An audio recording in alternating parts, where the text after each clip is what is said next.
नमस्कार, मैं दौलत शर्मा और आप देख रहे हैं यूआईपी न्यूज।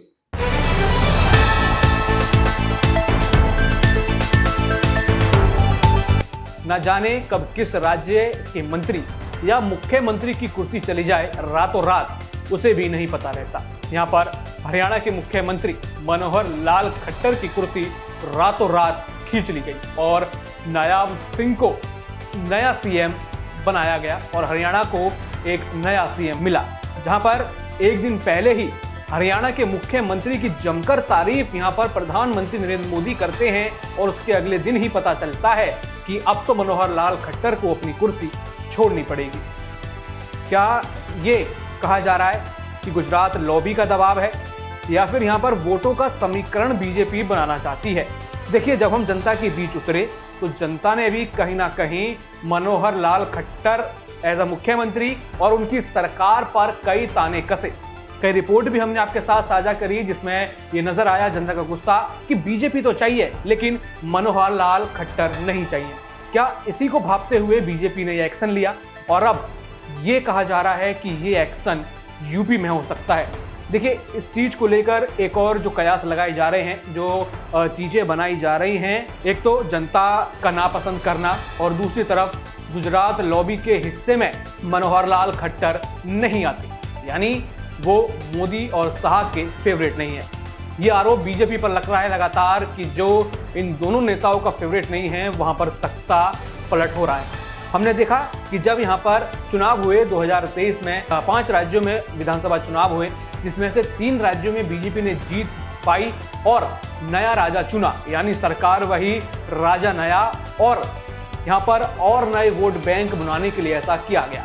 और अब कहा जा रहा है कि एक नया वोट बैंक बनाने के लिए यूपी में भी ऐसा किया जा सकता है, जहां रातों रात कई बड़े नामों को हटाकर योगी आदित्यनाथ को कुर्सी दे दी गई।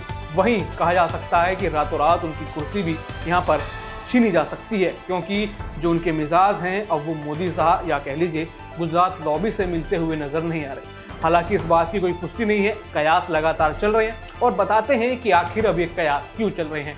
और अब इसी तरह कहा जा रहा है कि यहाँ पर अब योगी आदित्यनाथ की जो विचारधारा है, जो सीएम योगी के बारे में बताई जा रही है, वो अब नहीं बैठ रही बीजेपी या फिर मोदी शाह के साथ। आपको बताएं तो यहाँ पर जो प्लांट भी सबसे ज़्यादा क्यों ना बने शेरों के ना जाने के बाद योगी ही भाजपा के कब्जे वाले राज्य के लंबे समय तक सीएम पद पर बने रहने वाले व्यक्ति हैं। ऐसे में जो ये कहा जा रहा है कि ऑपरेशन के बाद ऑपरेशन हो रहे हैं, क्या अब इसमें योगी भी होने वाले हैं? क्या मोदी सत्ता यूपी में इतने बड़े हिंदू नेता और बीजेपी के इतने बड़े अध्याय की कुर्सी पर बैठे हैं? यानी यहाँ पर जो रिमोट कंट्रोल कहा जाता है कि क्या रिमोट कंट्रोल अब वो यूपी में भी चल सकता है? देखिए, ऐसा कहा जा रहा है कि इस बार योगी आदित्यनाथ के साथ अमित शाह और प्रधानमंत्री नरेंद्र मोदी का जो मिजाज है, जो सोच है, वो ठीक ठाक नहीं बैठ रही। मोदी और अमित शाह की जोड़ी भाजपा के शेष राज्यों को जिस तरह से रिमोट कंट्रोल से चला रही है, उन्हें यूपी को रिमोट कंट्रोल से चलाने में योगी की वजह से समस्या आ रही है, क्योंकि योगी अपने आप में ही काफी पावरफुल सीएम है और वो हाईकमान की हर बात नहीं मानते। ये दावा किया जा रहा है, पुष्टि इस बात की नहीं कर सकते, लेकिन हाईकमान की हर बात वो नहीं मानते। अभी जो हाल ही में राज्य में कई सारे जो मंत्रालय अभी बांटे गए या फिर उनमें एक कहा जाए तो विस्तार जो मंत्रिमंडल हुआ, उसमें भी योगी आदित्यनाथ की चले।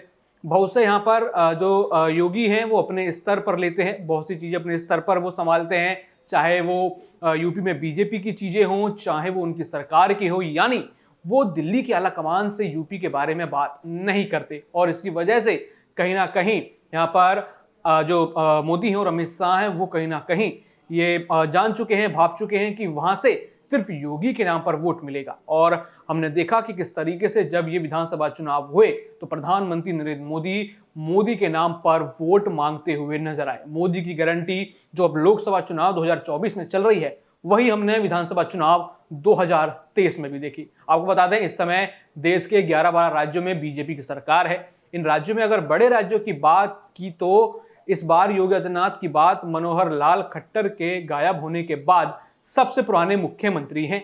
यूपी में मुख्यमंत्री के करीब 7 साल का कार्यकाल पूरा हो गया है, दूसरे स्थान की बात की जाए तो गोवा के मुख्यमंत्री ने लगभग 5 साल का कार्यकाल पूरा किया। तीसरे स्थान पर उत्तराखंड के मुख्यमंत्री भूपेंद्र पटेल हैं। बाकियों की बात की जाए तो वह भी कुछ समय से ही प्रमाणित हुए हैं। और जिस तरीके से हमने देखा उत्तराखंड में भी लगातार सीएम बदले गए, चाहे वो विधायकों की मर्जी रही हो, चाहे वो बीजेपी के आलाकमान की, लगातार ऐसे बदलाव हमने देखे।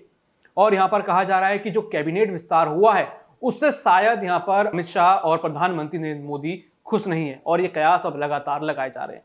तो देखना होगा ये कयास क्या सही साबित होते हैं, क्या यहाँ पर योगी की कुर्सी छिन सकती है या फिर मात्र ये कयास है, क्योंकि अभी इस बात की पुष्टि नहीं हुई है, लेकिन राजनीतिक गलियारों में अब ये हलचल होने लगी है। आपके क्या विचार हैं? आप इस पर क्या सोचते हैं? क्या अब रातों रात एक और सीएम कुर्सी क्या एक दूसरे के नाम होने वाली है या नहीं? बाकी और भी ऐसी जानकारी जानने के लिए देखते रहिए UIP न्यूज़। धन्यवाद।